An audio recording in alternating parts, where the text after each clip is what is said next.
নবম শ্রেণী ষান্মাসিক মূল্যায়ন 2024, বিষয় হিন্দু ধর্ম, তারিখ 15/7/2024, ইংরেজি।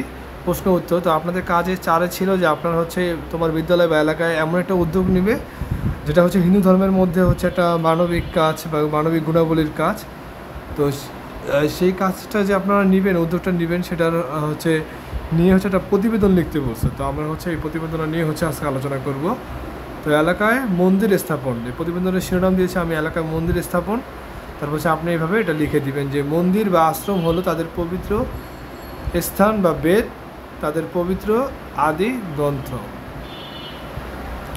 ধ্যানের মাধ্যমে বেদ প্রাপ্ত হন বৈদিক ধর্মের অবতারগণ। বেদ গ্রন্থের সারমর্ম হল ঈশ্বরের অস্তিত্বেই সকল কিছুর অস্তিত্ব এবং সকল কিছুর মূলেই স্বয়ং ঈশ্বর। তবে বেদ কোনো একজন সাধু বা সন্ন্যাসী বা অবতারের লব্ধকৃত গ্রন্থ নয়। বেদ হলো বহু সাধু, সন্ন্যাসী বা অবতারের লব্ধকৃত এক মহান শ্রুতিবদ্ধ গ্রন্থ। তখনকার ঈশ্বর আরাধনা হতো যজ্ঞ এবং বেদ পাঠের মাধ্যমে সকল কাজের আগে যজ্ঞ করা ছিল বাঞ্ছনীয়। সে আমলে কোনো মূর্তি বা মন্দির ছিল না। ধারণা করা হয়ে থাকে যে খ্রিস্টপূর্ব 500 থেকে 1000 অব্দের মধ্যে রামায়ণ এবং মহাভারত স্মৃতিবদ্ধ হয় এবং তখন থেকেই মন্দিরের প্রচলন শুরু হয়।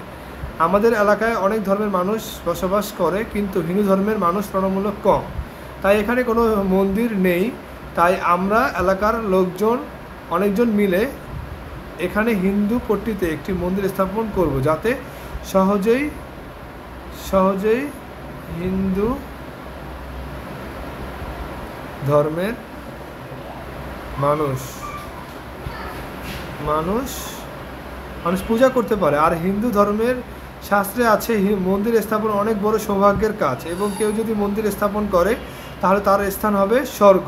তাই আমরা চাই হিন্দু পট্টিতে একটি মন্দির স্থাপন করে ভালো কাজ করতে এবং স্বর্গ পেয়ে। তাই আমরা এলাকায় একটি মন্দির স্থাপনের কাজ শুরু করতে যাচ্ছি। তো এই হচ্ছে আপনাদের কাজ 4-এর উত্তর। তো এটা আমরা হচ্ছে কাজ 5-এ যেটা আছে সেটা হচ্ছে আপনাদের দলগত কাজ। সেখানে হচ্ছে আপনাদের কোনো কাজ নেই, সেটা হচ্ছে নিজেরা হচ্ছে করে নিতে পারবেন যে কোনটা হচ্ছে ভালো কাজ, কোনটা হচ্ছে খারাপ কাজ, এগুলো হচ্ছে লিখতে বলছে। তারপর যদি আপনারা না পান তাহলে আমি হচ্ছে ওইটা একেবারে আপনাদের মূল একটা ভিডিও করব, মানে একবারে কাজ 1 থেকে নিয়ে একবারে কাজ 5 পর্যন্ত সেটা দেখে নিয়ে।